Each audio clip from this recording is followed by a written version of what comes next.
खेल खत्म।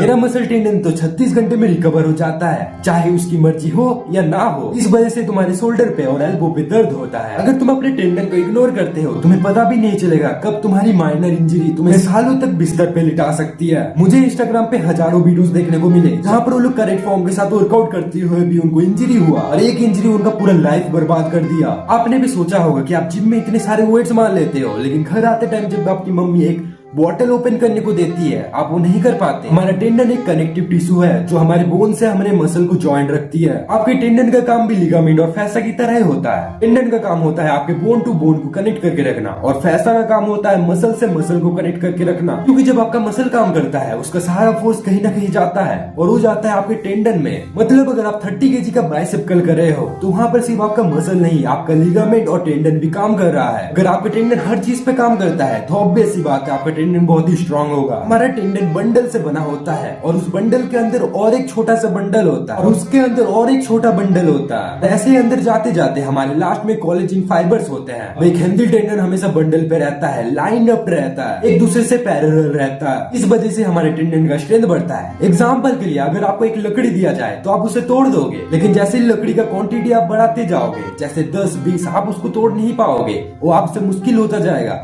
और ऑब्वियस सी बात है वो स्ट्रॉन्ग बन जाएगा। वही सेम चीज हमारा टेंडन फॉलो करता है। जब हमारा टेंडन डैमेज होता है तब वो चारों ओर बिखेर जाता है, इसलिए अनबंडल हो जाता है। और आपके टेंडन में इलास्टिसिटी भी होता है, कुछ स्प्रिंग की तरह। जैसे कि आप जंप करते टाइम बैठते हो तब वो सारा एनर्जी सोखता है, फिर आप जंप करते टाइम जब उठते हो वो सारा एनर्जी रिलीज करता है, एक स्प्रिंग की तरह। तो आपको पता चल गया कि टेंडन आपका लोड उठाने के लिए बनता है। लेकिन जैसे आप ज्यादा वेट उठाते हो, फेलियर जाते हो, तब आपका टेंडन डैमेज होता है, स्ट्रेस होता है, एक मसल की तरह। लेकिन अच्छी बात तो ये है कि आपकी बॉडी उसको खुद ही रिपेयर कर लेती है। लेकिन प्रॉब्लम यहाँ पर ये आती है कि आप उसे रिकवरी नहीं होने देते। आप ट्रेनिंग पे ट्रेनिंग करते जाते हो, डैमेज पे डैमेज होते जाता है और एट द एंड आपका टेंडन मेजरली हमारा टेंडन 10 मिनट का वर्कलोड संभाल सकता है। उसके बाद आप जितना ही वर्कआउट करोगे, जितना ही वॉल्यूम बढ़ाओगे, वो आपके टेंडन को डैमेज ही करेगा। अब ये मत सोचना कि तुम 1 घंटे का वर्कआउट कर रहे हो, तुम 1 घंटे के वर्कआउट में बहुत ज्यादा रेस्ट लेते हो।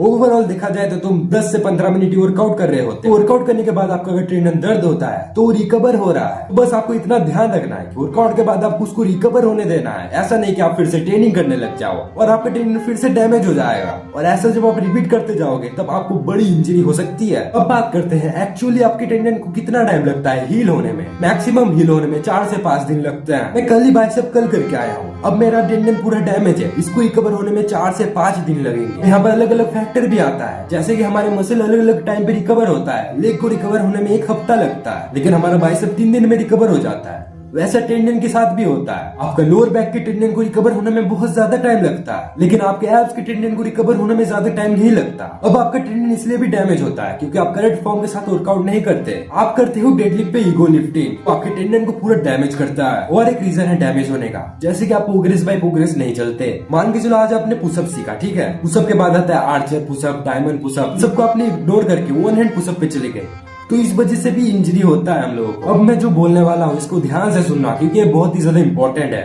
अब तुम जिम जाते हो सिर्फ मसल्स को ट्रेन करने, लेकिन वहाँ पर तुम्हारे मसल ट्रेन नहीं हो रहे होते, लेकिन वहाँ पर तुम्हारा लिगामेंट, तुम्हारा जॉइंट, हर चीज ट्रेन हो रहा होता है। यहाँ पर एग्जांपल के लिए मैं वेटेड डिप्स, वेटेड पुलअप मार रहा हूँ, लेकिन यही चीज अगर मैं 2 साल पहले करता वेटेड पुलअप, ऑब्वियस सी बात है मेरा बाइसेप का टेंडन ही उठ जाता, क्योंकि वर्कआउट बाय वर्कआउट मेरा टेंडन, मेरा बोन, हर कुछ इंप्रूव हुआ है। तो एट दिन हमें पता चलता है कि अगर आप कभी हार्ड ट्रेनिंग करके आओ तो आपका काम होता है अच्छा डाइट और अच्छा रिकवरी लेना। तो अगले वीडियो में हम जानेंगे कि आप अच्छा डाइट और अच्छा रिकवरी कैसे कर सकते हो। अब देखो इस चैनल पे आपको बहुत ही अंडररेटेड टॉपिक मिलेंगे आपके हेल्थ से रिलेटेड। अब देखो इतने अंडररेटेड टॉपिक्स पे कोई वीडियो नहीं बना रहा, तो एब्स और शोल्डर पे वीडियो बनाए जा रहे हैं। अगर आप चाहते हो मैं ऐसे अंडररेटेड टॉपिक पे वीडियो बनाऊं तो चैनल को सब्सक्राइब कर देना। मिलता है नेक्स्ट वीडियो में, तब तक के लिए।